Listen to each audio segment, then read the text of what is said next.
Good morning. Welcome back to Planet Doug Behind the Scenes for Tuesday, August 1st, 2023, the first day of a new month. As always, I can't believe how quickly the months go by, especially when I'm sitting on a 30-day visa. It's just like the days just race by, and before I know it, my visa's expiring, and I have to deal with that. I can already see that coming over the horizon, heading my way. I've already been planning for it and thinking about it. But yeah, first day of August. And it's Tuesday morning. I looked outside and the sky looks pretty cloudy, looks pretty gray and overcast. And I'm not sure what that means about the weather. I had a little bit of a roller coaster ride as far as the weather is concerned yesterday because I went on a day trip on the scooter.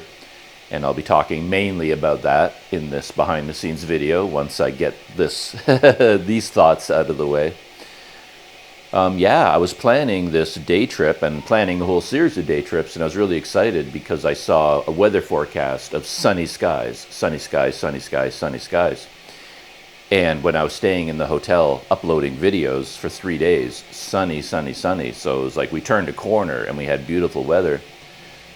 But of course, and then I planned the day trip yesterday on the scooter, but then as soon as I woke up in the morning, I looked outside, just solid gray skies. And I checked the weather forecast, and now they were calling for thunderstorms. So I don't know where all the sunny weather went. It just disappeared, and now they were calling for the next 10 days, I think. I did like the 10-day forecast. Thunderstorms, thunderstorms, thunderstorms, 10 days of thunderstorms. That's all they were calling for. And when I was on my scooter trip yesterday, I was joking that the weather gods just set a trap for me. They pulled me in. They showed me this possibility of sunny weather. And as soon as I adjust to that and get happy about it and start living a life based on sunny weather, they slam the door shut and bring in the thunderstorms, bring the rain. So I was a little bit, yesterday. It seemed to hang in the balance first thing in the morning, to be honest. The skies didn't look that bad by the time I finally got on the scooter. And, I saw a little bit of blue, and I thought, yeah, today could be a really nice day. And then I rode my scooter maybe 20 kilometers, and I was at this intersection. I stopped there to, get Google Maps directions, and the skies were just solid, dark gray. The clouds had moved in, all the blueness had disappeared, all the sunlight had disappeared, and I thought, okay, so today's day trip is going to be a problem, and I better get ready for some torrential downpours. It looked like it was just going to rain all day, and I got really depressed about that. And then I got to my destination, and the sun came out, and it wasn't as sharp and as clear as I was hoping for in terms of the views, because I went to a very scenic place. But at least it wasn't pouring rain, and the sun was out, and I got a good farmer's tan underway here from riding the scooter. There's the line right there, different colors, and I got a good baking on my face and my neck and shoulders and my thighs and my calves because I was wearing shorts the whole day. So I got a lot of exposure to the sun, which was really nice. Felt good. But it was just the pendulum swinging, torrential rain, nice sun, rain, sun, rain, sun. I didn't know what was going on. But it did end up being a good day as far as the weather is concerned. It just threatened rain in the morning, and then it became sunny. And it started to threaten rain in the afternoon, but it stayed away the whole day. And I rode my scooter there and back all on the same day. I didn't stay anywhere overnight. So I thought I'd be in the rain on the way back, but I wasn't. The weather stayed clear all the way back here, which is interesting. I woke up with a really sore throat. You can probably hear my voice is a bit scratchy. This has been happening ever since I came back to Sumatra, I think. I wake up and my throat is really sore. And I started to wonder whether I'm snoring. Like, I don't even know, does snoring tear up your throat? I've never known myself to be a person who snores. But can you develop that habit in life? Later on, you just become a person who snores. Am I turning into my father? Because my father was a tremendous snorer. Like most I think most men aren't they? Like men tend to snore more than women. I don't know why that would be, but I'm pretty sure that's a thing. But yeah, my father, I also associate snoring with people who sleep deeply. And I envied my father this, where he could lie down on the sofa any afternoon, like Sunday afternoon, 2 o'clock. Oh, I'm going to take a nap. He lies down on the sofa. 10 seconds later, he's sound asleep, just like throwing a light switch, and then he snores and snores and snores.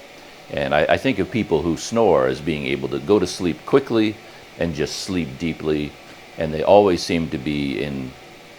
I don't know, I think people who don't snore have such bad feelings about snorers, because we know, like I remember Paddy Doyle talked about this when he went to, maybe it was Singapore. I can't. So he went somewhere, and for whatever reason, he ended up staying in an actual hostel, like a dorm room in a hostel, and it was just a miserable, miserable night because there was a man snoring, and he was snoring like a freight train, like a locomotive, and kept everybody awake all night.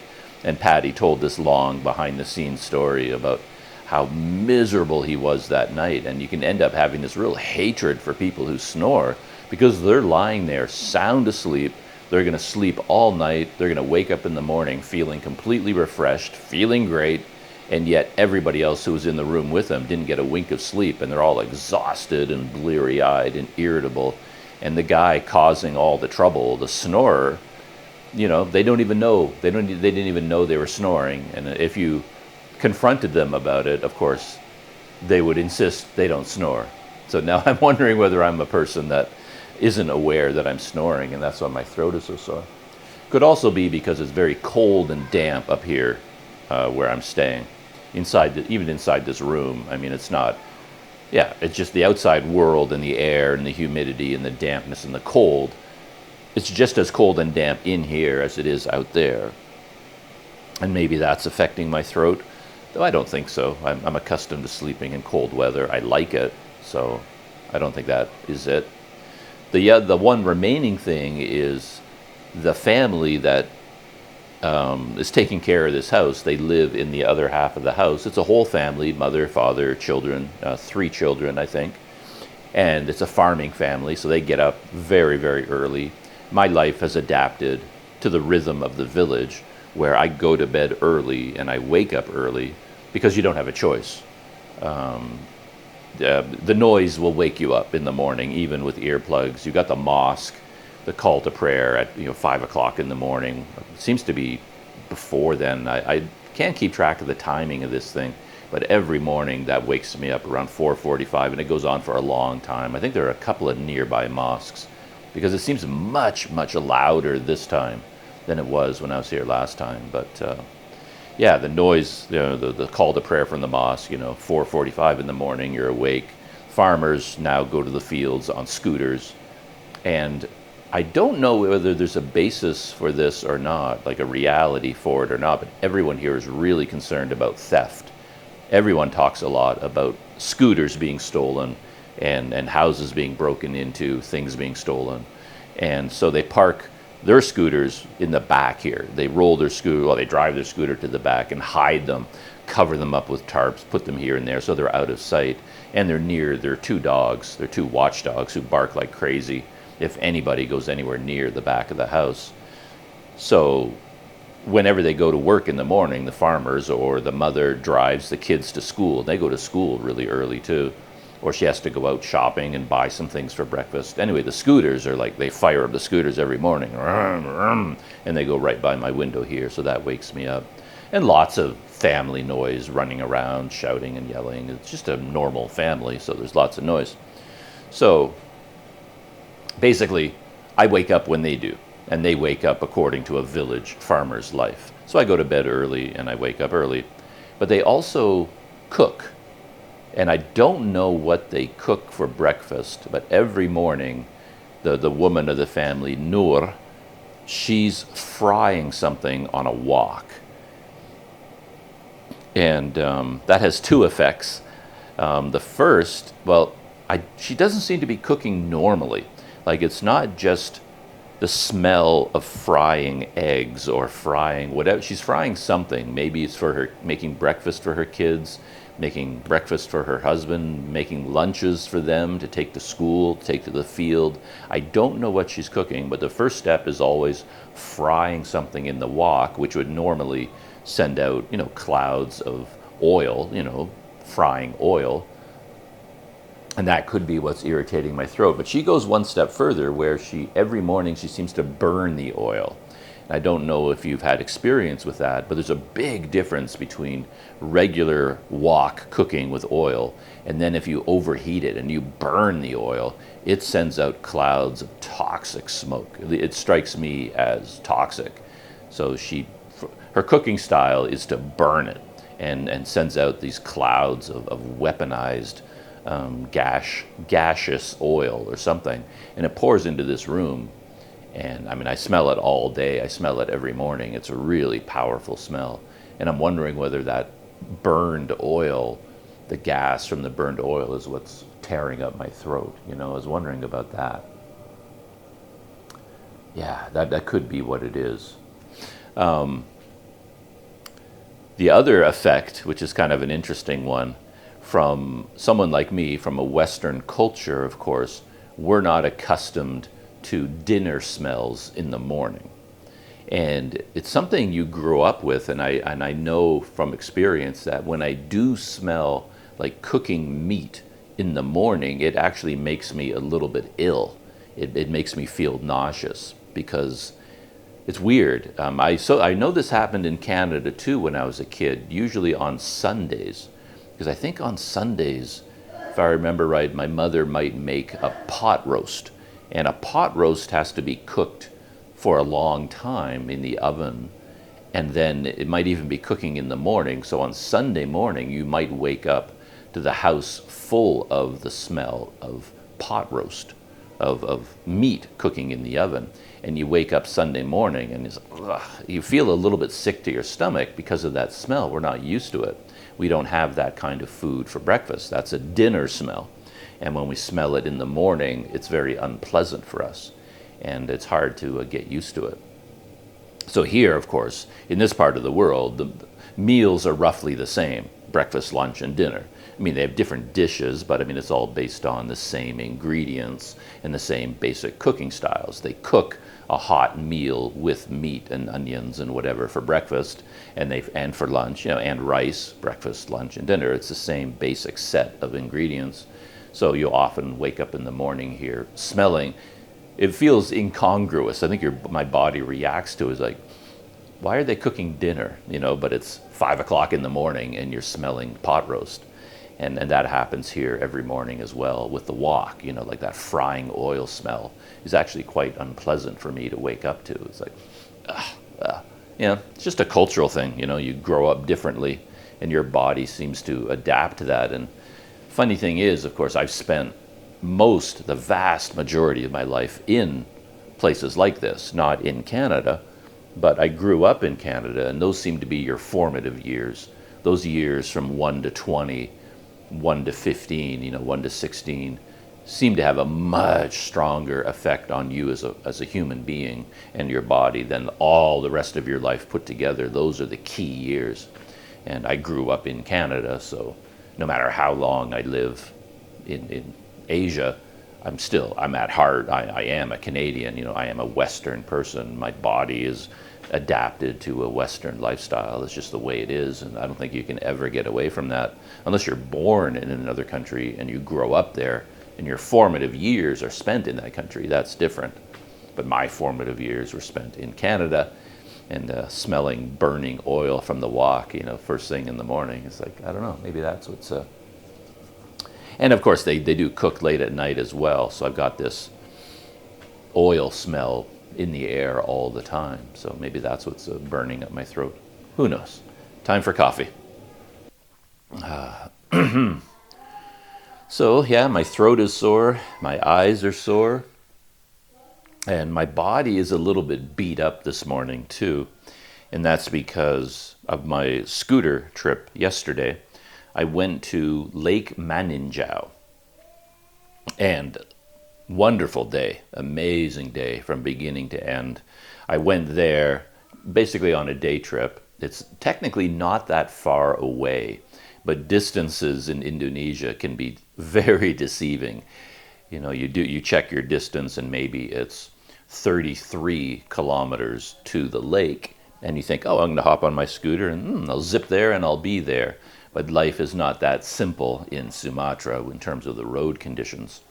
So it was a much longer day than I expected in a way. And I'll talk about that in a minute, whether that's a good thing or a bad thing, you know, the decisions I made about this trip.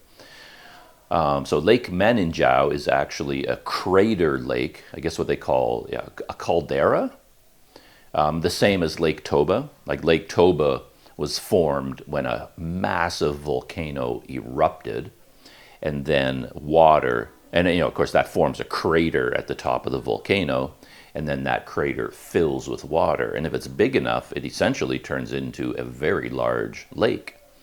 And actually, I started wondering about the dimensions because I kept saying that Lake Toba was much bigger than Lake Maninjau. Like Lake Maninjau is also a volcano that erupted about, they estimate 52 or 53,000 years ago, this volcano erupted. Not as big as the Toba eruption, but a big one. You know, kind of it altered the climate, you know, that kind of eruption. And then it left this massive crater that filled with water and formed a lake.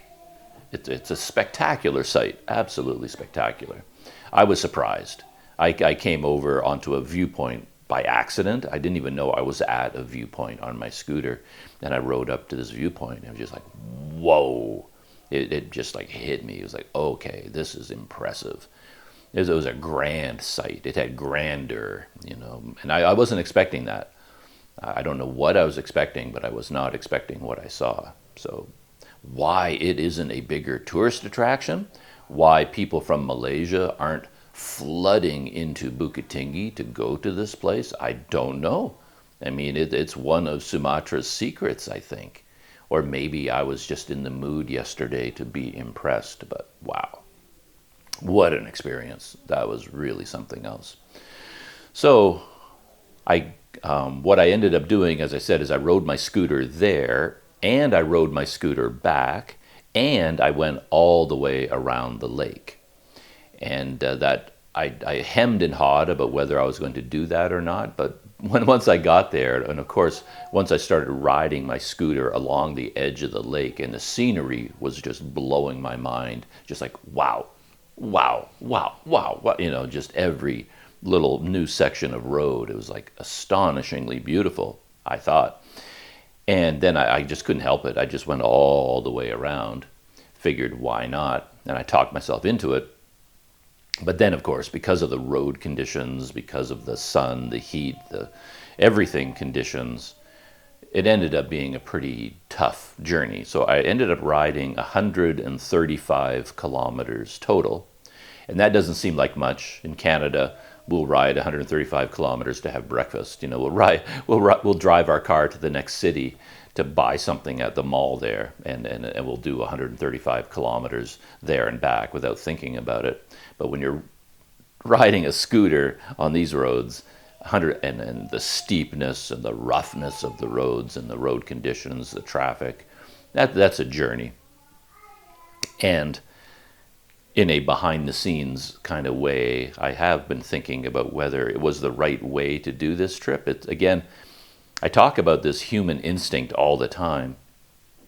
And you'd think, since I talk about it so much, I wouldn't fall prey to it myself. But I'm also a human, so I fall into the same trap. And that is that we try to do too much. So my starting point was riding my bike there right from the beginning. Even before I left Malaysia the first time, my idea was to ride my bike to Bukit Tinggi, and then I was picking out all these attractions I was going to visit, and I was going to ride my bike to Lake Maninjau. So that has been my plan right from the very beginning, from the first day that I even thought about coming here. And then I still had that idea when I was here. I was still going to ride my bike there. And that's a certain type of experience. And then what I would do is ride my bike in one day to Lake Maninjau, spend the night there, and then ride my bike around the lake, spend another night there, and then ride my bike from there down the hill to the coast and continue my bike trip. But then I had this idea, because of the road conditions here, like steep roads and the very, very dangerous traffic. It's no joke. It's too dangerous to ride a bicycle here. I don't often say things like that, but it's true. I think riding a bike here is not wise. Just statistically, the chances of you getting flattened by a truck are pretty high, too high to be comfortable with. And it's just a very uncomfortable feeling being on these narrow roads with all this heavy equipment passing you, the trucks and things. It's no fun at all. So all of that combined led to me renting this scooter. And then you think, well, the scooter will make my day so much easier, because instead of riding my bike to Lake Maninjau, dealing with the steep roads and the crazy traffic and the rough conditions, I'll just ride my scooter there, whoop, and I'm there. And it will be so easy, and I'll be so fresh and full of energy. But of course, I didn't do that, because now that I had the power of the scooter, I had the option of going there and back. So right out of the gate, I doubled the length of the journey because I had the scooter, right? So you start off with the scooter being an advantage because you can cover the same distance as your bicycle trip much faster and easier, which would make your day easier. But instead of doing that, what you do is you double the distance you're going to cover, because you now have the ability to do so. So the length of your trip expands to match the speed of your transportation. So you end up not actually taking advantage of the power of the scooter. And that happens to so many people. It's like, instead of using your motorcycle to make your journey easier, you just make your journey 10 times longer. So you end up riding 500 kilometers per day instead of 200 kilometers. So it still is just as tough as it would have been without the motorcycle, without the scooter. And in this case, not only did I ride to the crater lake and back, I went around the lake. And that turned out to be farther than I anticipated as well. The lake is about 18 kilometers long and 7 kilometers wide at its widest point. So yeah, I mean, it's equal to the one-way distance from here to the lake. So I started off with the idea of one day riding my bike from here to the lake, and that's going to be the whole day. And now I did more than 3 times that length, because I rode to the lake, around the lake, and I went to some other areas as well, to some viewpoints and things, adding more distance, and then all the way back again. So I ended up riding 135 kilometers, and that beat up my body pretty badly. My hands, like the palms of my hands, are really sore. My fingers hurt because, the bumpiness, you're hitting potholes all the time and holding on to the hand grip. And this hand in particular, because you're operating the throttle as well. And you wouldn't think that takes a lot of force or power or whatever, but you do that for an entire day on the scooter, holding your body weight on the grips and then adjusting the throttle and the brakes. Anyway, it feels like I've been punching a stone wall for an hour with my hand. It's just all beat up. This hand is all beat up. My butt is sore, because on a scooter, your butt gets really sore. They're not designed for you to be sitting on that kind of seat for as long as I did. So yeah, I'm feeling a little bit beat up this morning. One of the most famous things about this lake is that there's, from the rim of the crater down to the shore, there's a road that switchbacks back and forth. Very, steep road, switchbacks all the way down. And there are 44 curves. So it's actually called, Kellock, I think, is the word for curve, and then the number 44. So it's like, 44 curves is the name of this highway, the name of this road, the name of this attraction. Everybody knows about 44 curves.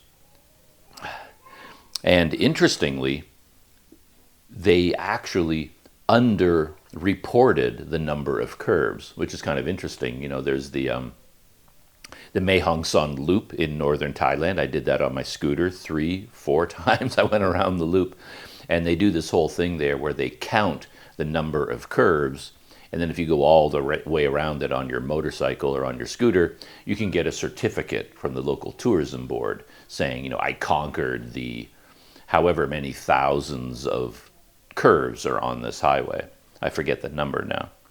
But I'm pretty sure that in those places, they count every little turn as a curve.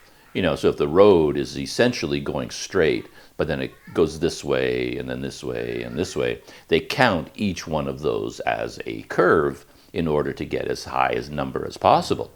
But at 44 curves, they only counted the 180-degree hairpin turns. So each full 180-degree turn, that tight hairpin turn, that's curve number 1. And then you go all the way to the other side, 180-degree hairpin turn, that's curve number 2, curve number 3. Those are the only curves they counted.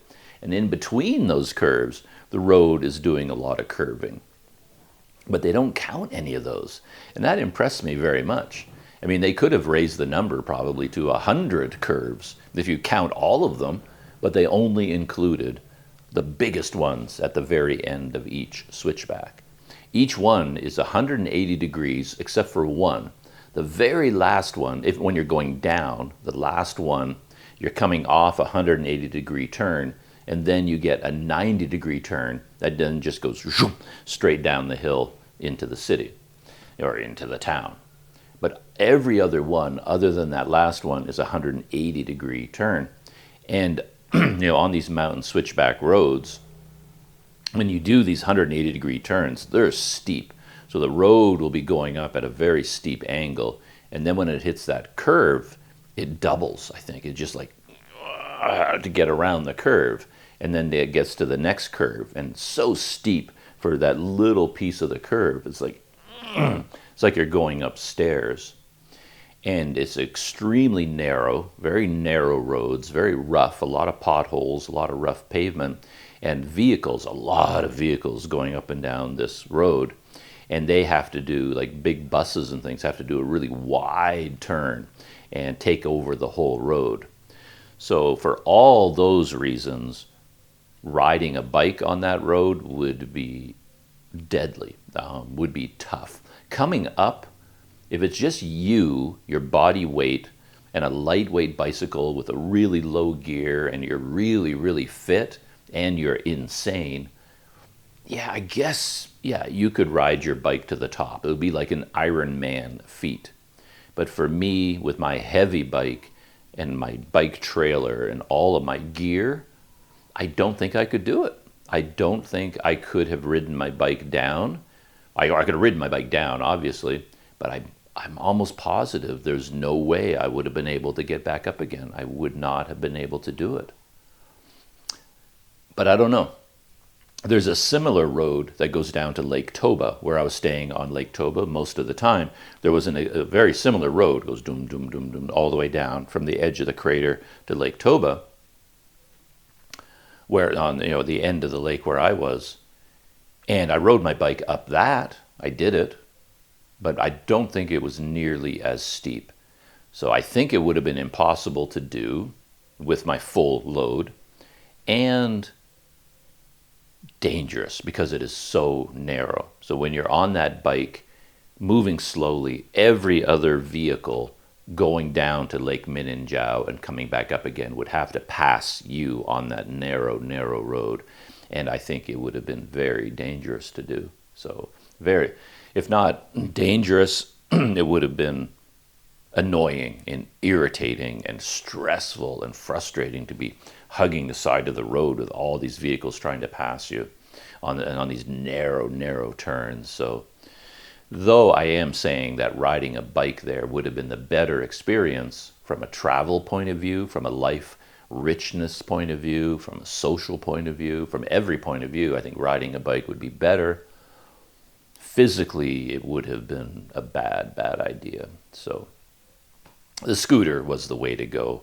And in the end, as I said, when all the dust settled, the scenery, the spectacular scenery, carried the day. It was so amazing.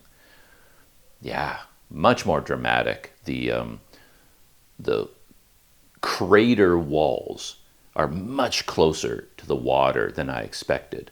You know, I thought it would be like a lake, and you can kind of see some hills off in the distance, and those hills would kind of be the lip of the volcanic crater, but it was not like that at all. It was like sheer on all sides, just straight up cliffs, just on all sides going up all the way around in a bowl. And there was no opening. I think like Lake Toba, you don't get that sense of the crater because it's so much bigger in area. And one whole side of it, I think, the crater wall has sort of fallen down or worn away. So it's almost at, well, no, that's not really true now that I think about it. You do go down, but it feels like you're coming down and you're going more horizontal distance to the lake. So it feels like a regular lake shore in a way. And the hills, the crater wall feels like hills in the background. But Lake Maninjau, it's just like sheer cliffs all the way around this lake in a ring and very, very close to the water's edge. I mean, so as you're riding along the road, skirting the lake, you're right beside these cliffs going straight up on all sides, and landslides everywhere. So I was kind of lucky that I was able to make it all the way around, because I can't tell you how many I passed, but at least a dozen major rock slides, landslides, had recently wiped out the road, and they were still rebuilding. But every section was passable. So I was able to go all the way around. But I think at any point on any particular weekend, if you go to this place and you want to go around the lake, you could run into the road being completely blocked because there had been a rock slide and they haven't had time to clear it out yet. Because when that rock slide comes down, it brings everything: rock, mud, boulders, trees, huge trees covering the roads. And then they have to clear away, cut through the trees, move all the rock, and then rebuild the road. So yeah, I kept thinking as I was riding my scooter around that at some point, because I'd gone over, like I said, a dozen of these landslides where they were still fixing things. There's one in particular, there's still remains of houses. The houses had been completely destroyed by the landslide. You could still see the remains of them. And there were vehicles that were completely crushed by the rocks, and, you know, crushed vehicles there. So, these landslides hit with force. But I kept thinking that at some point I'm going to run into like a fresh landslide, and I'm not going to be able to, and I'll have to turn around, which wouldn't have been a terrible thing. But I was thinking about that. I did manage to make it all the way around, but I think it was a near thing. I could easily have come across a landslide that had just happened a week ago or the day before or something, and they hadn't cleared it away yet, and you wouldn't be able to go around. But very impressive scenery. And there were flat areas here and there between the lake and the cliff, and then they were growing rice there. And then there was a little bit of flat area between the road and the lake, and they'd be growing rice there. You know, just the gorgeous rice paddies, you know, the flooded rice fields, the green of the fresh rice plants set against the lake and these rocky cliffs going straight up, covered in jungle. Amazing, absolutely amazing. So I am now a tourism cheerleader for Lake Maninjau, because I'm thinking of Malaysians in particular. I mean, I guess it depends on what kind of an experience you're looking for. I think a lot of Malaysians will book a really nice resort hotel in Thailand and base their holiday around something like that, so they can, you know, they can travel easily from Malaysia to Thailand and stay in a really nice hotel, amazing service, amazing food, and good price compared to an equivalent, fancy hotel like that in Thailand or in Malaysia. Beautiful beaches. You can go on group tour boat trips out to the islands, like a true vacation. You're not going to get that at Lake Maninjau because it's not developed for that kind of tourism. You can find a place to stay, but it's going to be a basic guest house. So you can't really go there expecting that kind of Thailand beach resort holiday. But I thought it was such an amazing place that I think Malaysians should come here. You can fly into Padang and then travel from Padang up to Bukit Tinggi, and then from there it's like 20, 30 kilometers to Lake Maninjau, And to me it's a no-brainer. The flight would be relatively inexpensive, short 1 hour flight from KL. Yeah, it's definitely. So I'm cheerleading now for all Malaysians. You should make an effort if you have some time. It's so close. Go check the place out. I thought I was really impressed with it. And I had some other small adventures along the way. I mentioned the very first place where I was at a viewpoint above the lake that took me completely by surprise. I didn't even know it was there. I just stumbled across it by accident. And right beside it was a resort. But I think the history of it, I think I have the, where did it go? I tossed it here somewhere. The room rates, the little pamphlet from this resort. I have it here somewhere. I don't know where I put it. But it only slowly dawned on me what I was looking at. I saw a building, and the building looked to be abandoned. It looked to be empty, and I didn't think much of it. But then I saw a sign that said something like Manas, luxury resort. Manaus, Maninjau Resort Hotel or something like that. And I decided just to ride my scooter down into the parking lot. It looked abandoned, it looked empty, and I thought it'd be kind of cool to check out this abandoned relic. But it turned out it was still open as a hotel, as a resort.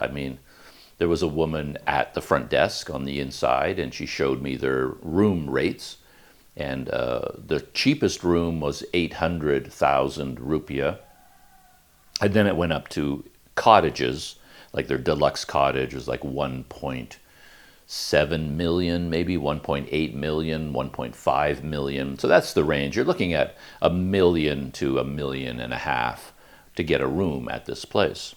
And in its heyday, when it was built, probably, I'm guessing, the 70s, it would have been, the height of luxury. This was meant to be a luxury resort with tennis courts and swimming pools and saunas and I don't know, all the luxuries that people expect when they go to a luxury resort, and had expansive grounds, lots of buildings, and then, nice restaurants and rooftop viewpoints. And then the buildings were built on a hillside, in stages, going down, down, down. And each level, you got beautiful views of the lake. So yeah, it was like an old hotel from the 60s or 70s. Everything, of course, is falling apart, and there seemed to be almost no staff at all.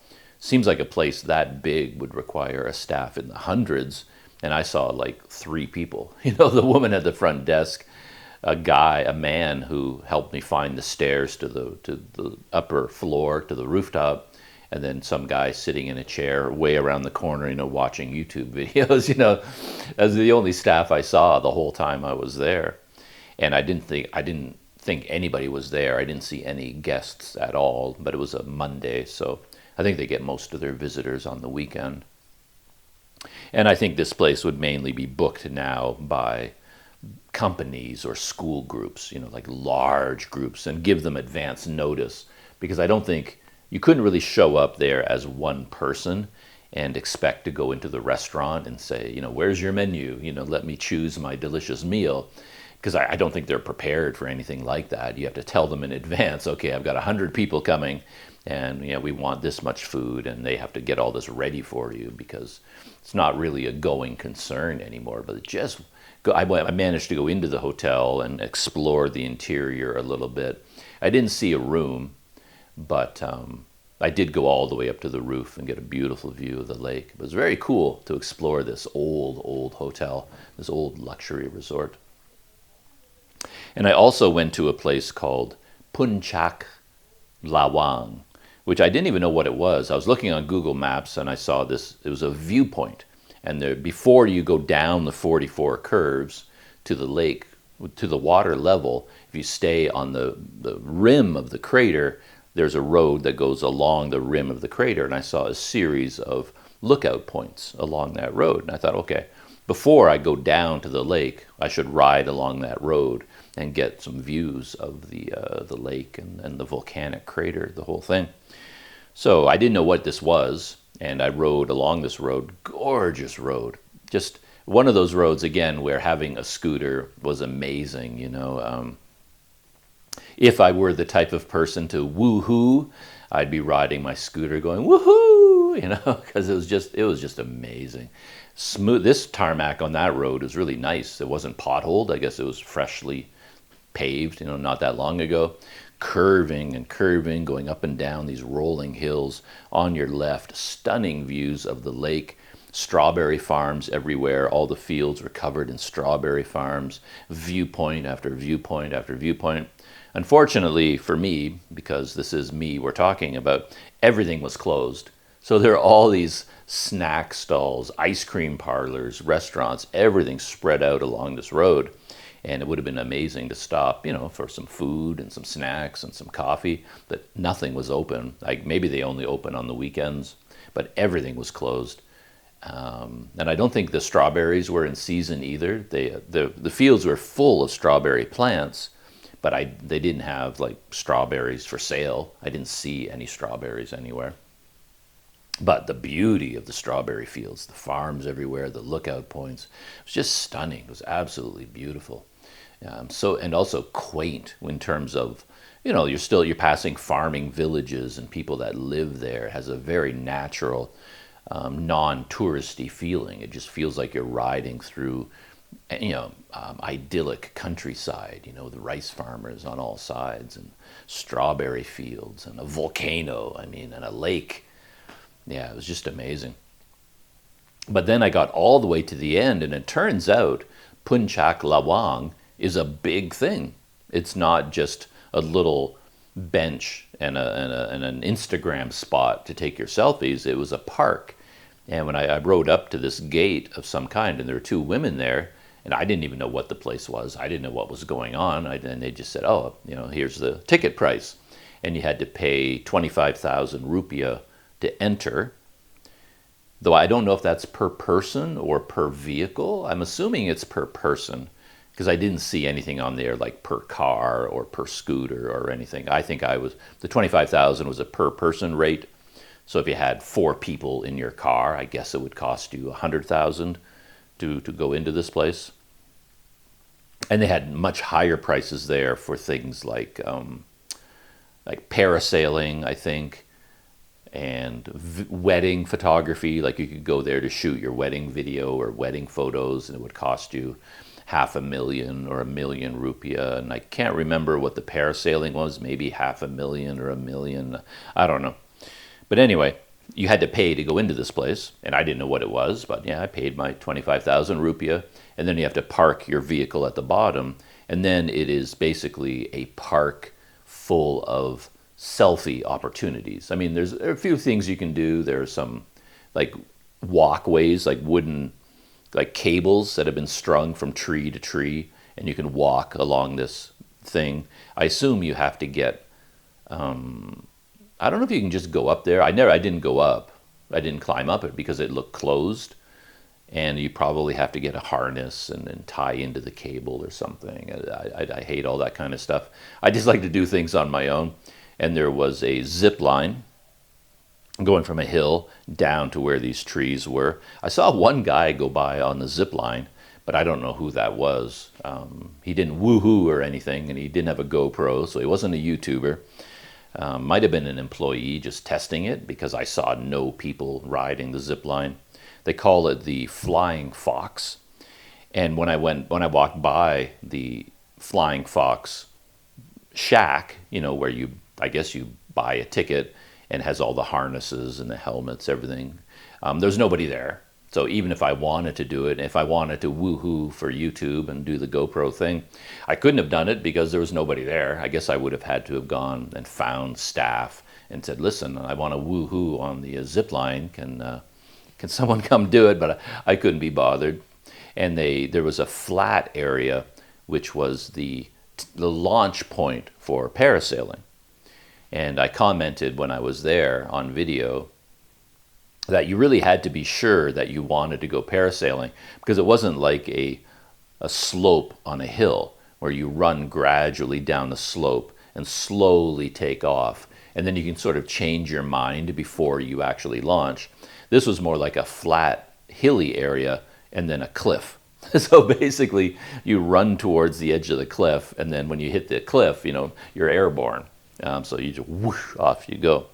But again, even if I wanted to do it, I didn't see anything. I mean, people talked about parasailing, and there were signs about parasailing, but nobody was parasailing. There was nowhere to buy a ticket. There was no booth. There was no staff. There was nothing going on. So, yeah, I walked around the parasailing platform, and I took pictures and video and looked at the beautiful scenery. But even if I wanted to do the parasailing, again, I'm not quite sure where you would go, who you would talk to, because there's a lot of people there cutting grass, like a lot of landscapers, with the big gas-powered weed whackers, cutting grass. But it's not like there were people running around and coming up to you with clipboards and, oh, Mr. Sir, would you like to parasail today?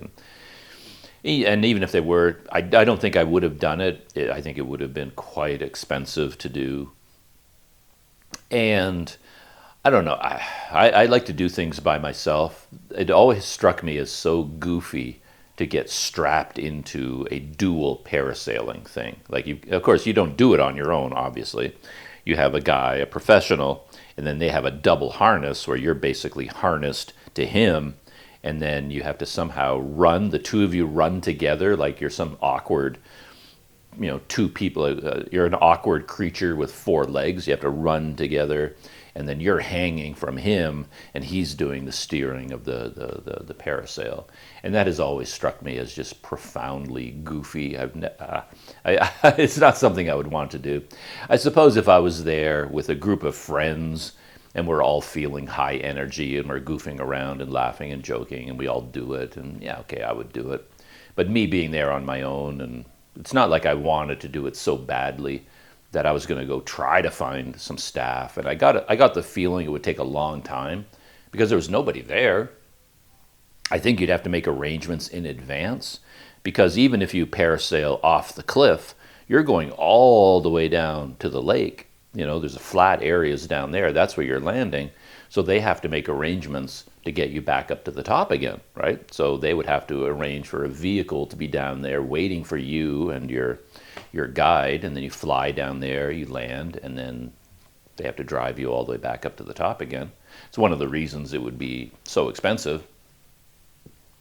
So I think all that, I was more in the mood. I wanted to get down to the lake. I was all about the 44 curves. I was all about the scooter ride.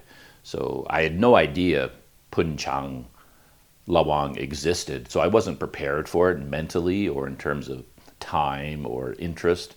I didn't even know it existed until I stumbled across the entrance gate. And they were asking, to buy a ticket. I didn't even know. And the other thing there was kind of funny. They had a selfie station unlike any I had seen before. It was actually a huge building.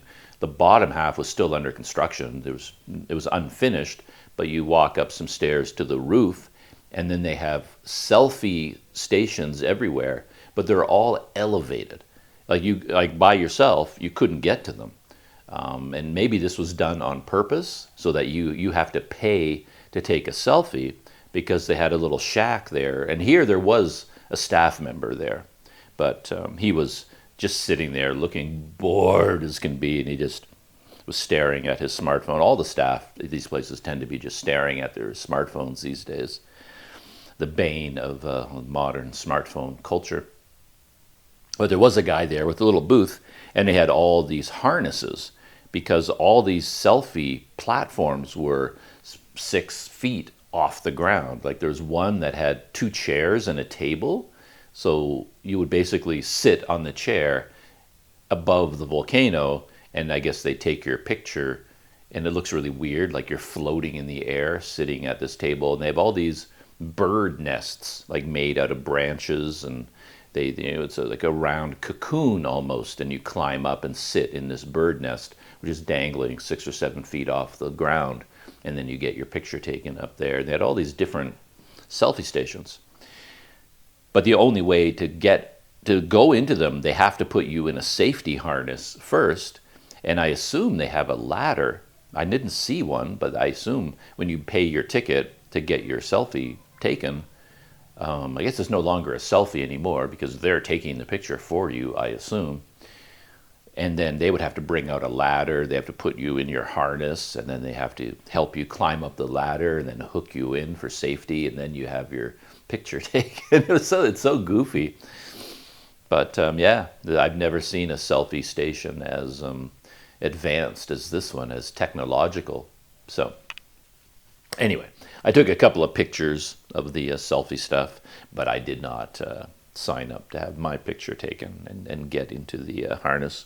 It just wasn't that kind of a day. I'd have to be in a very goofy, fun-loving mood to get into all these activities, like to do the zip line, to get into the harnesses. It's like, no. And I was not in that mood yesterday. As I said, I was all about the scooter trip. And I was so eager to get to the 44 curves and ride down to. I was interested in the natural beauty of the area and the fish farming. I was hoping to see a bit of that. So I wasn't prepared for the touristy zipline culture, that I found myself in. But yeah, I went in and I walked around. It was very pleasant. It was very nice, very beautiful, beautiful views. But everything, again, was closed. Like I said, there's nobody at the zipline station. There's nobody at the parasailing station. And they had a big, big restaurant, the Pines Resto and Cafe. And I saw it from a distance, and I heard music playing. So I thought, yes, Doug can finally get his morning coffee in a beautiful setting. So I go all the way over to this building, and it's huge, like big, big restaurant, coffee shop complex. Loud music playing, which is kind of disappointing me because I wouldn't be able to shoot video in there anyway with the music playing.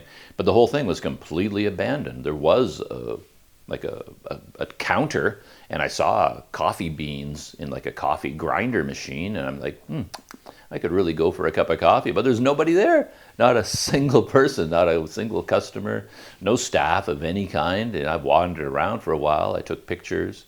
And I'm looking around, and I'm kind of making my presence known because I really did want a cup of coffee. But nobody came. Nobody showed up. There's nobody hiding behind the counter. So, yeah, completely abandoned restaurant as well. Yeah, everything is closed everywhere I go. It's just sort of a thing about my life. So, in terms of the day trip overall, I think that's basically the story.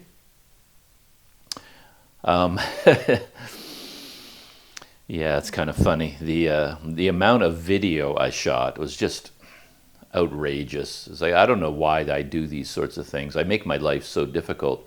But the thing is, as usual, I mounted 2 GoPros on my scooter. I came up with a brand new mounting system.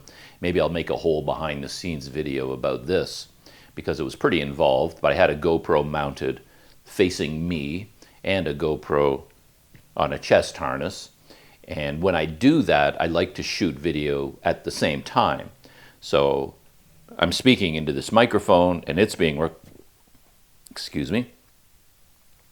it's being recorded on this GoPro, the one facing me, and then in editing, I import video from both cameras and sync them up, and then for the video I post to YouTube, I can switch back and forth. I can switch to the video of me, and then I can switch to the video of the road ahead, and I can go back and forth between the two perspectives with the same audio track. But that means, of course, right out of the gate, you've doubled the amount of video. Like in terms of gigabytes of video files, you've doubled it. And, you know, I'm on the scooter, so I hit record on this one, and then I hit record on this one, and then I'm riding, and then it's a real, I mean, the tendency is just to let it keep recording. Like, why not? I might talk for a minute or two. I'll say, yeah, I'm on the road this morning, and I'm going to Lake Maninjau, and it looks like rain. I tell my story, and that might take a minute and a half of speaking, but then I just let the cameras keep running because the scenery was so spectacular. I went through some beautiful, beautiful countryside and incredible roads, like just steep up hills and steep down hills. Early in the morning when I was riding to the lake, it was a little bit cloudy. I was disappointed in that. It didn't have blue skies, but even the clouds and the mist in the valleys made it very scenic. It's very rich and lush, like you're looking at like the Amazon rainforest, you know. So I would just let the cameras keep recording. And then I could never think of a reason to stop recording, because every time I came around a corner, there was more gorgeous scenery, more interesting road, more interesting things at the side of the road. And then, so I just basically had the cameras running all day. And I just kept putting in new batteries, you know, when the batteries died. And then when I got to the 44, well, the lookout road, the one to Puncak Lawang, you know, I recorded that entire road from beginning to end. And then when I went down the 44 curves, of course, I kept the cameras running for that entire descent. And then when I came back up, I recorded for the entire ascent. And then I recorded for as long as my batteries lasted, everything else. So when I went around the lake, again, the scenery was so spectacular that I just kept the GoPros running all the time. And then I could see I was going to run out of battery pretty soon for the GoPros, so I switched over to the 360 camera. I stopped at the side of the road around the lake, and then I didn't have a system worked out for the 360 camera, so I had to take some time and work that out, figure out how I can adapt my mounting system for the 360 camera. And then for the entire ride around the lake, I had the 360 camera running, and then all the way up the 44 curves, I had the 360 camera, and then almost all the way back to Sarik, I just kept the camera running. I figured, why not? I might as well record it. And the battery, all of my batteries died. Like every single battery pretty much was done before I got back here. So I couldn't do all the way door to door, but I got very, very close. So when I got back here last night, I was now, you know, taking out all the memory cards from my various cameras and then copying them to my hard drives, my portable drives. I copy them to 2 different drives. I can't copy them to my laptop because I don't have enough memory on the laptop. But I ended up with 279 gigabytes of video files. Let that number sink in. 279 gigabytes from one day. One day trip. Planet Doug comes back with almost 300 gigabytes of video. And of course, I had to copy them 2 times, one to this portable drive, one to this one. And of course, it's not as simple as one button click and just wait for it to finish, because I'm copying video from many, many, many different video cards from many different cameras, because the video cards kept filling up and filling up and filling up, and I had to put in new cards, and I have to keep labeling them and keeping track of them so I know which memory card came out of which camera, and I have to organize it by folder and date it, and it's a job. So it was like so dumb. And I was really thinking about that because I didn't really do a whole lot of snacking during the day. I just wasn't in the mood to stop. Like once I got that scooter going, I just wanted to ride, and I rode. And there were so many places, every time I looked and thought, that looked closed, Oh, ice cream parlor, closed. Oh, kebab, I can get closed. Everything was closed until I got to the 44 curves. There's tons of restaurants on that road, with each one with a viewpoint. And those were all open, but I didn't want to stop. I mean, I'm doing the 44 curves, you know, that's the fun of this trip. I didn't want to stop for a snack in the middle of that, so I went all the way down to the bottom too.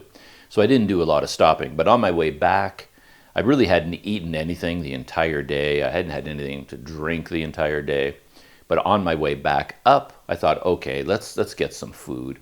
And I stopped to get some nasi goreng and some noodles and things like that, and a little cafe that had a nice viewpoint. And while I was having my lunch, I watched the latest video from Itchy Boots, where it's the conclusion to my motorcycle fell apart on the muddy roads of Liberia series. She finally had her motorcycle transported by truck all the way to Abidjan, you know, the capital city of the Ivory Coast, and she had to get new clutch plates installed on her motorbike. And so the final video was about getting her motorcycle fixed. And I noticed right away just what a friendly and sane approach she had. Because here, you know, I went for one day trip to one place and I shot 279 gigabytes of video. Just absolute insanity. But in her case, with this video, it opens with just like a minute or two of these guys pulling the engine out of her motorcycle. It's pretty interesting to watch. I assumed she would end up at a modern, super fancy, super high-tech Honda dealership, and the mechanics would be dressed in like surgeon's robes with white gloves and a mask on, and they're plugging computers into her motorcycle, and it would involve robots and computer programs. I thought that's the only way she could get this motorcycle worked on. But it turns out, you know, that didn't happen at all. So it was really interesting to watch, where she was put in touch with some local men who were supposed to be the best motorcycle mechanics in Abidjan, and they just came to her guest house, and right there on the ground they just dismantled her motorcycle. Like, they didn't even bring it to a workshop. They didn't seem to have specialized tools. They were like using ratchets and wrenches in their fingers, and they just basically there with wooden benches and the floor and buckets. You know, they put all the parts in buckets and to keep track of them, and they just tore her motorcycle down completely, pulled the engine out, tore the engine down, and did all the repairs just sitting on the ground. It was pretty amazing to watch.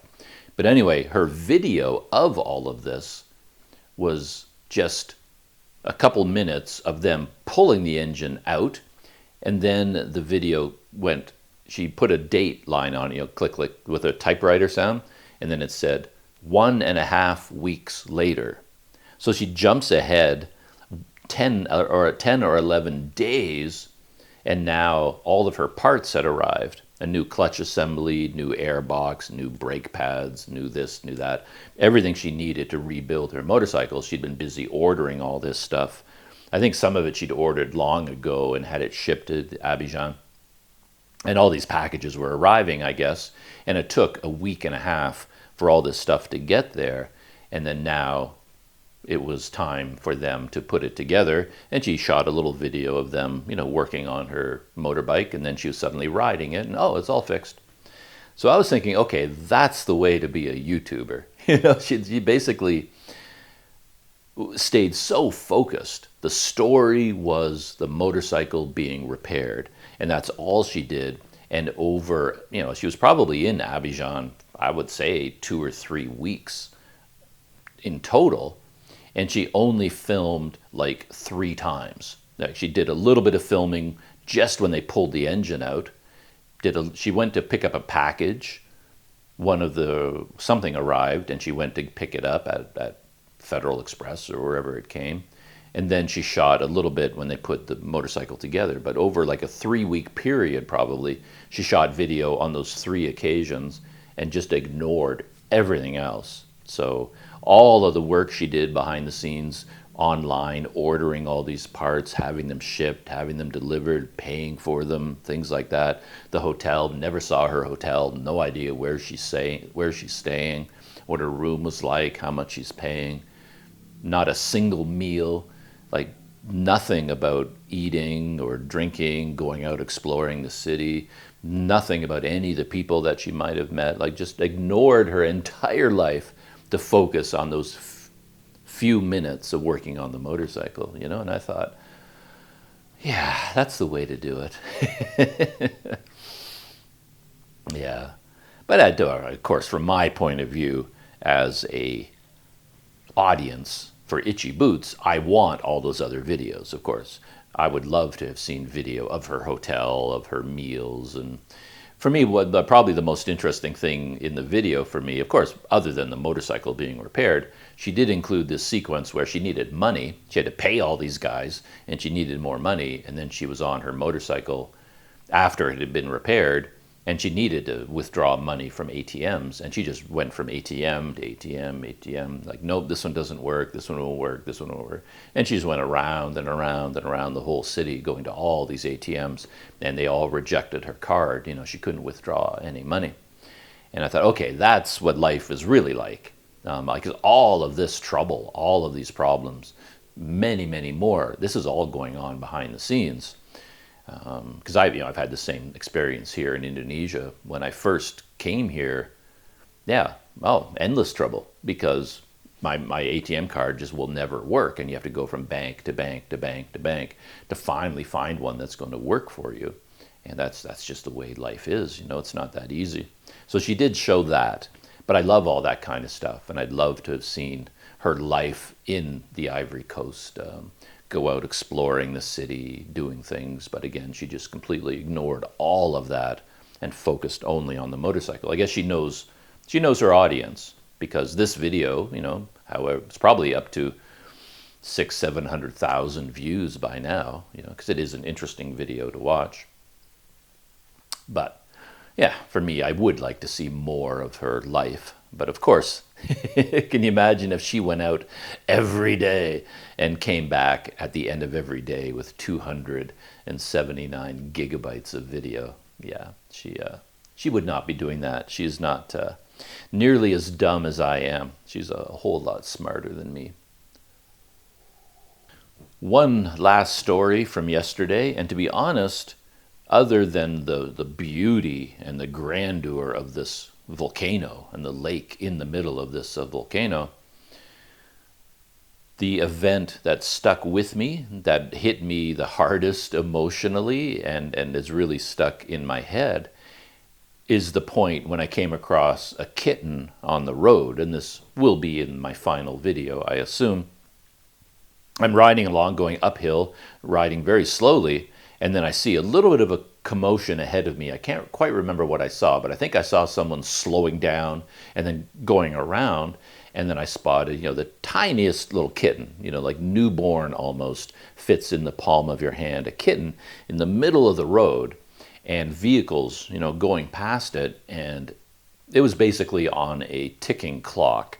It was going to get crushed by a wheel of something. You know, it was going to die if someone didn't do something. And it was terrified because all these vehicles are going past, and then it crouched down, you know, like it didn't dare move.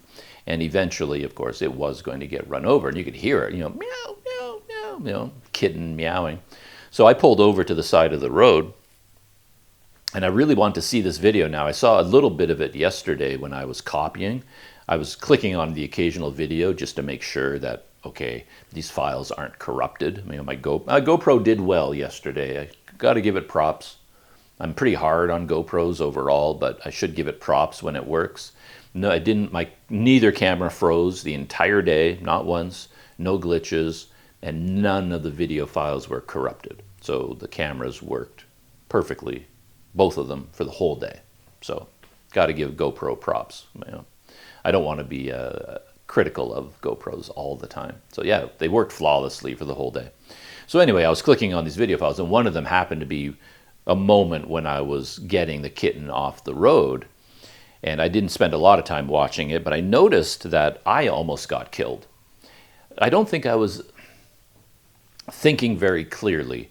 And I think in my life in general these days, I don't think clearly at all, because 90% of my brain is consumed by video cameras and YouTube. And I'm just not, my brain is disengaged from the rest of the world because it's so preoccupied with this stuff that I've just turned into a dummy in all other areas of my life. And in this case, and you hear about these stories too. There was one a few months ago, I think. There was a guy in the United States. It made headlines for a while. He went to rescue some ducklings. There's a road in the United States, a highway, I don't know. And he rescued some ducklings from the road, and then he got hit and killed. So he was killed either during or just after rescuing these ducklings. And that very easily could have been me, because again, I wasn't thinking very quickly and this very clearly, and this was a very dangerous road, very narrow on a steep incline with curves coming right around a corner, right where this kitten was.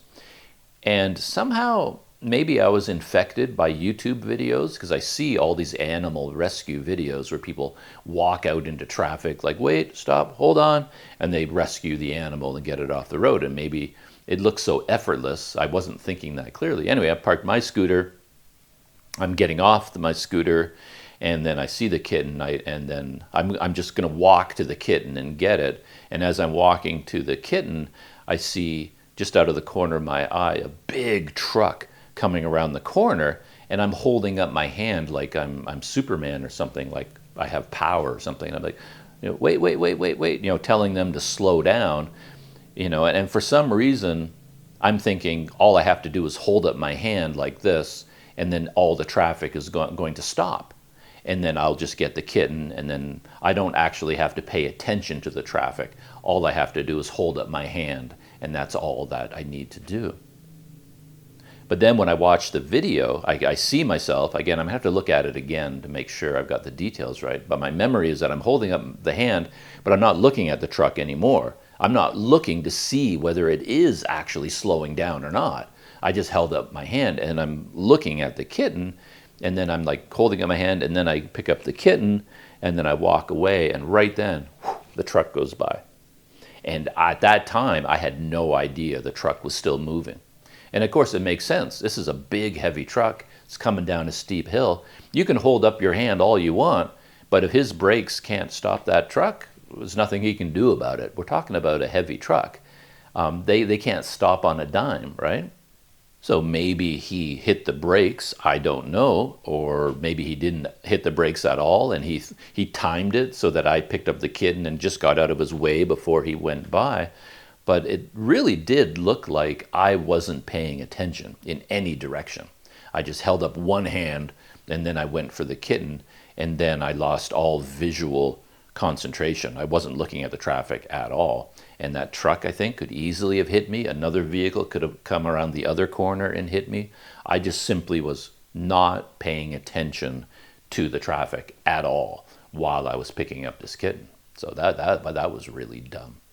But and again, I'll have to look at the video to see exactly. But it seems to me that if I hadn't done it, the kitten would have been crushed by that truck, because I think the kitten was right on the road where the truck's wheels would have gone right over top of it. So I think, but I'll have to take a closer look at the video to know for sure. Yeah, but then, it's a weird experience because the kitten was lost, right? I mean, it was all by itself in the middle of the road. Now I've picked it up, I'm holding it in my hand, and it's almost like when you've saved this animal's life, now you're responsible for it, right? You've intervened, and now what do you do with it? So there I am holding this kitten. It's meowing and meowing and meowing, and I'm petting it, and it's so cute. And it looks very skinny. It looks like it needs a good feeding. And I'm looking around thinking, okay, like, where's your mother? Like, that's what I want to do, like return it to its mother. But why was this kitten in the middle of the road? I have no idea. How did it get there? I have no idea. And of course, there's people everywhere. There are Indonesians all over the place going by on cars and scooters and trucks, and nobody else worries about the kitten because, and it kind of makes sense, because here in this part of the world, there are pregnant cats everywhere. There are litters of kittens being born all around you constantly, and most of these kittens die. I mean, that's just the harsh reality. Most of them die. And then a few grow to become adults to have more litters, and out of a litter of whatever, 10 kittens, 9 of them will die and 1 will live. That's just the way things are here. And of course, as I was riding my scooter yesterday, I mean, I hate to say it, you put this in the back of your mind and then you just have to forget about it and ignore it. I saw dogs all day long, from morning till the whole day long. I passed dog after dog after dog that needed some kind of medical attention. Broken legs everywhere. So many dogs with broken legs, front leg or rear leg, and starving dogs with mange, like just no hair on their bodies at all, just covered in mange. They look like they're in miserable pain, and they're dying, they're starving to death. And what I'm getting at is that this kitten was nothing unusual, really, except that it was in such a dramatic situation in the middle of the road and about to be run over. So I stopped, thinking I can just be a hero, pick up the kitten and move it to the side of the road, and then, my job is done here, I can move on. But even if I did end up doing that, I moved the kitten back to the side of the road, to safety. But I'm pretty sure that kitten is going to die anyway. If it's been abandoned by its mother, then yeah, unless a local person adopts it and takes it into their house and cares for it, it's not going to survive anyway. And the thing is that with a day like yesterday, like a long scooter trip, and every scooter trip and every bike ride I've ever taken here, if you really wanted to take care of animals, you couldn't go anywhere, right? I mean, my goal is to ride my scooter to Lake Maninjau, but I wouldn't even make it to the main road without, I'll see a dog that, if you were, a dog rescuer, between here and the main road, I'm going to find one, like you'd never be able to get anywhere if you stopped to care for every street animal that needs help. You wouldn't be able to do anything with your own life because there's just so many of them. I mean, Sumatra is nowhere near as bad as other places I've been. I've been to countries where it was far, far worse. But, you do see stray animals all the time, every day. It's a daily occurrence. And if you made it your business to help them, it would become your entire life. You would not be able to do anything else. That's just how it is. But then, yeah, if you intervene as I did to the extent of picking up the kitten, carrying it out of danger, and now you're holding it, it suddenly makes it much more of a stark reality. Now I'm faced with putting it on the ground and riding away and pretty much leaving it to die. A slower death, I'm assuming. So yeah, it was a weird thing. And so I picked up this kitten, and then I stood around for a while. I thought I heard another meowing, and I thought, oh, that must be the mother looking for the kitten. So I stood there for a while, listening, and I'm trying to hear this other meowing, and then I didn't hear it anymore. So I thought if I could return it to its mother, then I can go on and enjoy the rest of my day. But I couldn't hear the meowing again, so I thought, I was pretty sure that if I just put it at the side of the road, right where we were, it would probably just turn around and walk out into the middle of the road again, because there was nowhere else to go. So I thought, I can't just put it down here. So what I did, and I'm thinking back now that I probably made a mistake, but it probably doesn't matter in the end. I walked up the road to where the corner was, and there was a house there, like a dwelling of some kind, and there were vehicles there, and there were kind of people, I assume, living there.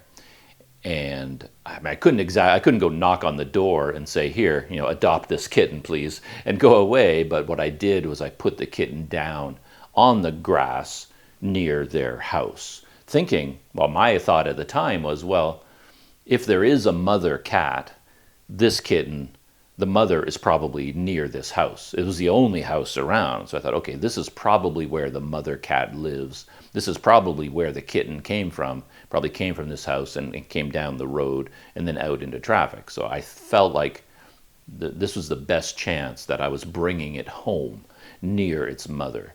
And maybe the mother would find it. If not, maybe this family, they have some young children and they won't be able to resist the little meow, meow, the helpless meows of this kitten, and then they'll take it in and care for it. So that's what I did. I put the kitten down in the yard of this house, basically, and I went back to my scooter. But then things got quite a bit more complicated, and this is where perhaps I screwed up. Then I heard meowing again on my way back to my scooter. It was like, oh, more meowing. And I thought, okay, maybe that is the mother. But then to my ear, it's like, no, that doesn't sound like an adult cat. So I went back to where the original kitten was out on the road, and I found a second kitten, a black one, 100% black, in the grass, like the road, and there's like a cement edge to the road, and then down the edge there was some grass there, and there was another kitten down there, and this kitten was a feisty one.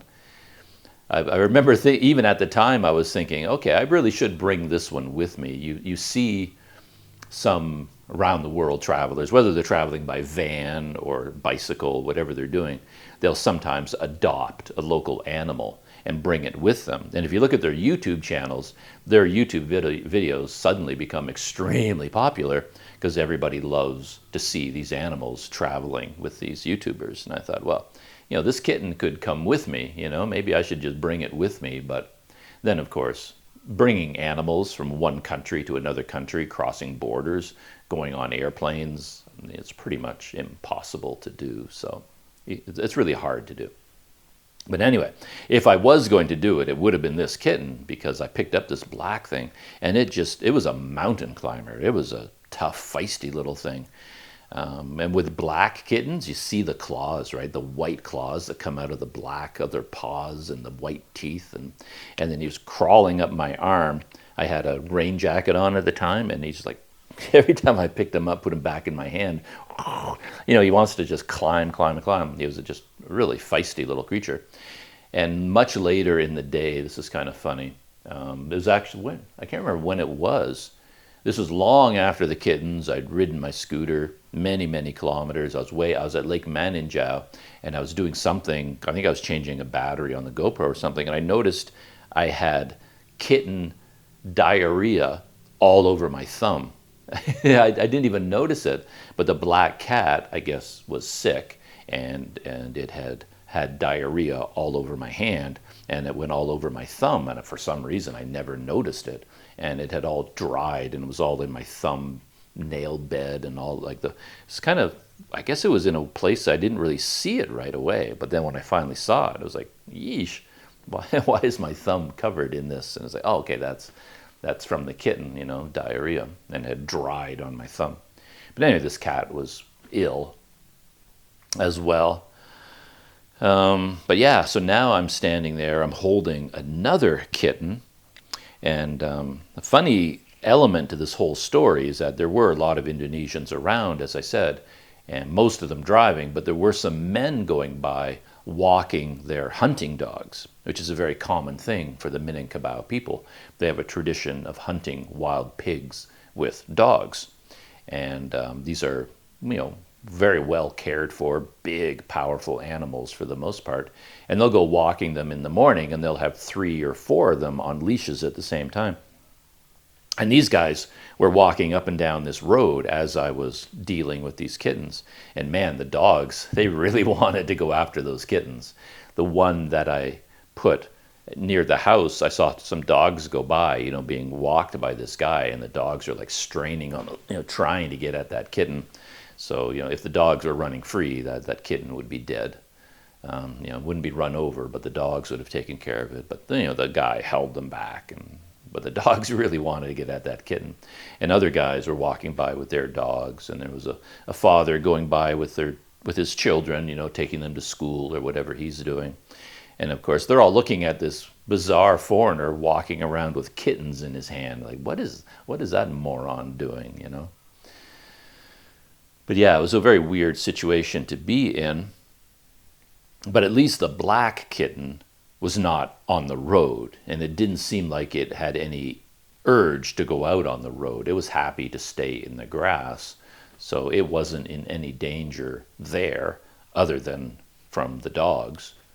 So after petting the cat and then trying to be nice to it for a little while, having it crawl all over me, I just put it back in the grass where I found it, and it just kept meowing there. And I'm thinking, well, there was a trail there, and lots of people were going up and down the trail. Well, not lots, there were some people going up and down the trail, and I thought, okay, people will see it, maybe someone will adopt it, or maybe the mother is here. So then I got on my scooter and I left. But it wasn't until I was quite a distance away that it occurred to me, well, okay, now I've separated the two kittens. They were probably together, right, in the grass originally, and then the one kitten, like the brown and white, I think, the brown and white one had climbed up out of the grass and gone onto the road. But it had originally, probably its litter mate is the black one. And what I had done was pick up the brown and white one, and I carried it, I don't know, 20 or 30 feet up the road and put it by this house. But I've essentially now separated the two of them. And perhaps what I should have done after I found the black one was go back to the house, and I don't know if I could even have found it anymore. It probably was gone by then, but I could have taken the brown kitten and brought it back and put it together with the black one, because they were probably litter mates. So anyway, now I feel bad that at least I think I saved the life of the brown and white kitten, but I think I ended up separating it from its brother or sister, and I probably should have put them back, at least put them back together. But for some reason, again, I wasn't thinking clearly. I never even thought about that. But yeah, I really would have liked to have taken both of them with me. You know, the black one really made a big impression on me. I really wanted to take that feisty creature with me. And then, yeah, that would have been nice to have it running around in here. But then, yeah, now you're responsible for that life, you know?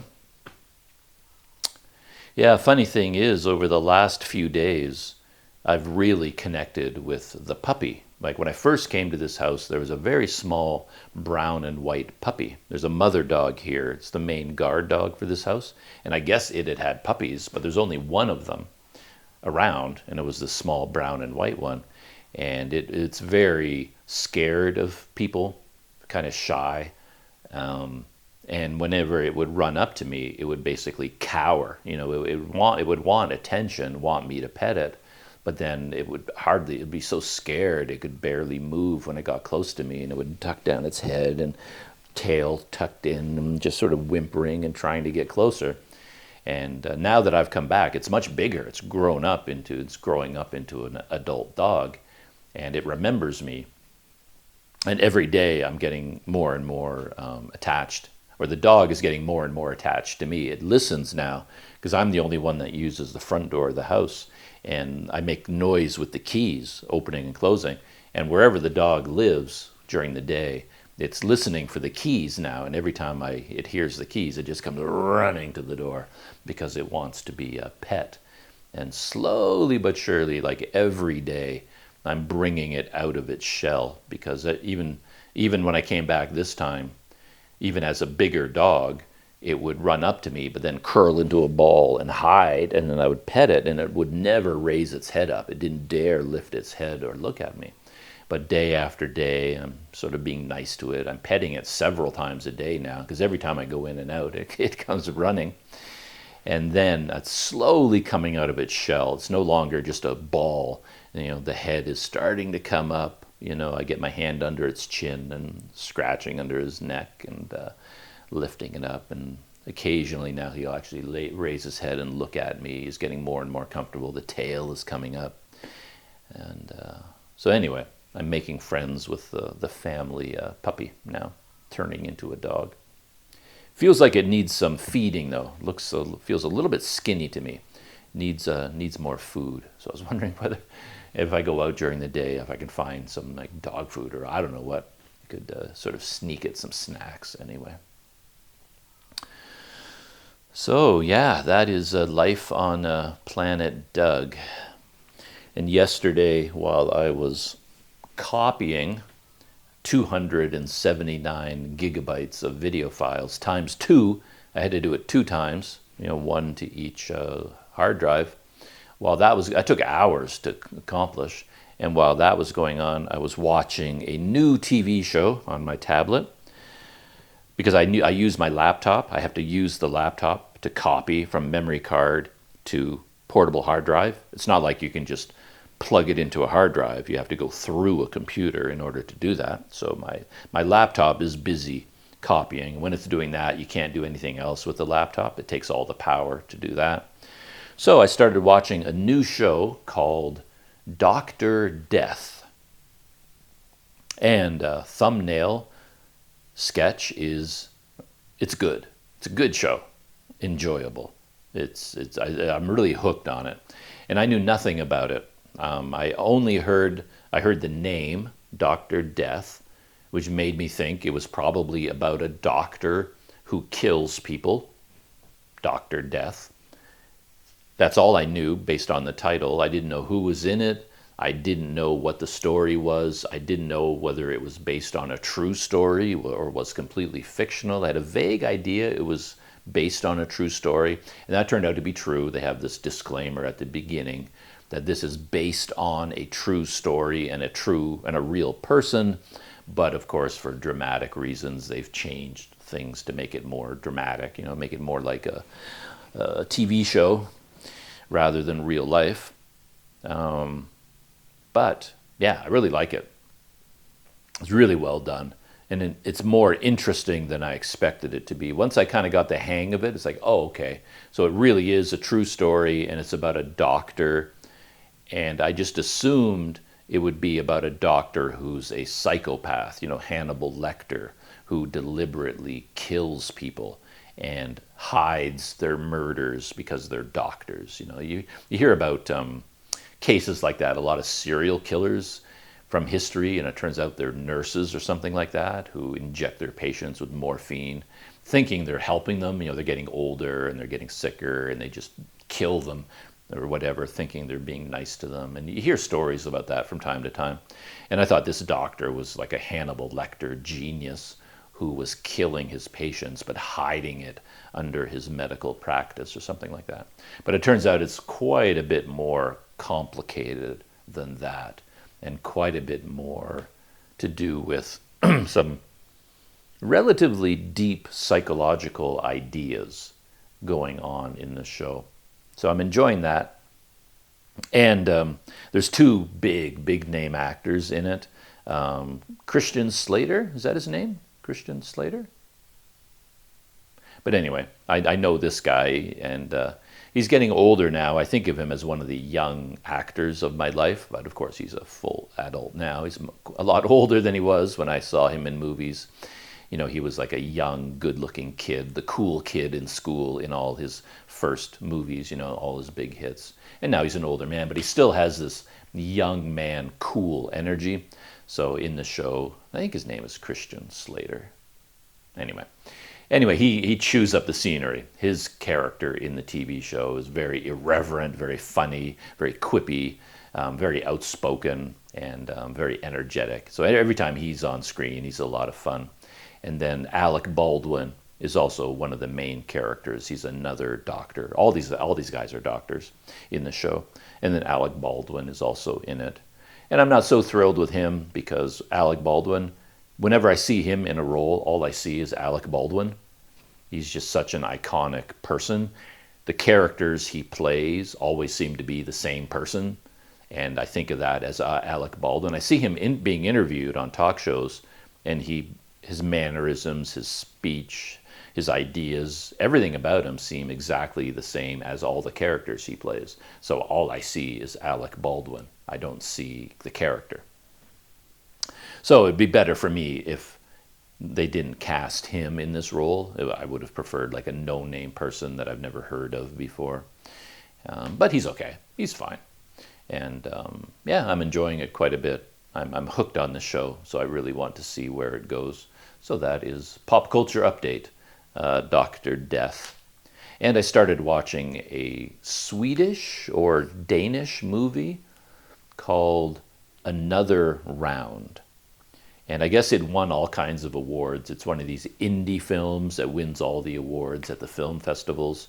And I haven't finished it yet. I only watched a part of it. Kind of an interesting idea of men. These are all teachers, and one man in particular, played by a famous actor.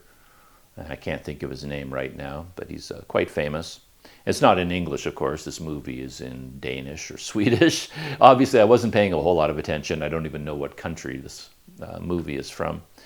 So I don't know what language they're speaking, but they're all high school teachers, and they're all suffering from a kind of midlife crisis, like a malaise. You know, they all got married, and they're distant from their wives. Their children are just a pain in the butt, and then they're sort of looking around, and they're bored, and they're depressed, and they're sad, and they're like, "What? This is my life. You know, this is what my life has turned into."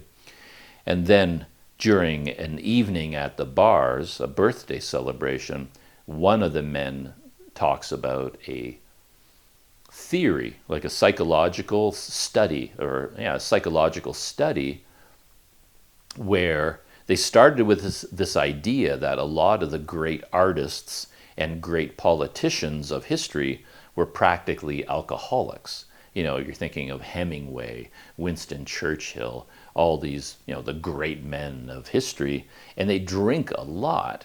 And they came up with this theory that humans are actually meant to have like 0.05% blood alcohol at all times. And then we're much more ourselves, that somehow we're suffering from an alcohol deficiency. So they did an experiment where they maintained a certain alcohol level in their bloodstream, and to see what effect this would have on their lives. And the men in this movie, Another Round, decided to recreate that experiment, where they made a pact among themselves. These are high school teachers, that basically we're going to be drunk, semi-drunk all the time, and see if that makes our lives better. And the idea at the beginning of the movie is that it does. They're not depressed anymore. They're not sad. They have a lot more energy. They're more social. They're excited about life again. They reconnect with their wives, with their children. They're more involved with their students. They're excited about teaching. And it's because basically they're drunk all day, right? And they only drink during work hours. So they don't drink after 8 p.m. and they don't drink on the weekend. But they only drink when they go to work. And they try to maintain this certain alcohol level. And of course, you can't help but feel that disaster is on its way. That right now everything is looking good because their lives are getting better, they're happier, their family life is better, their work life is better. But of course, it's only a matter of time before their secret is discovered. Of course, something terrible is going to happen. And then they're all going to lose their jobs and get fired because, you know, you can't drink all day when you're a high school teacher. And I think their behaviors are getting more and more reckless as well. And I think, again, being in a position of responsibility as high school teachers, this isn't good. And I think they're going to get in trouble. And I think everything is going to come crashing down.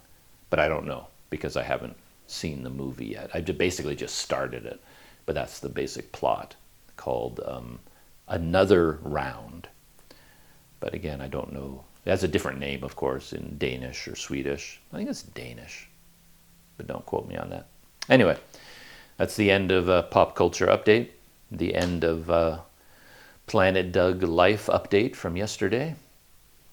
And now, I guess, today I'm going to spend today resting and recovering because that was a hard day yesterday. I feel a little bit beat up.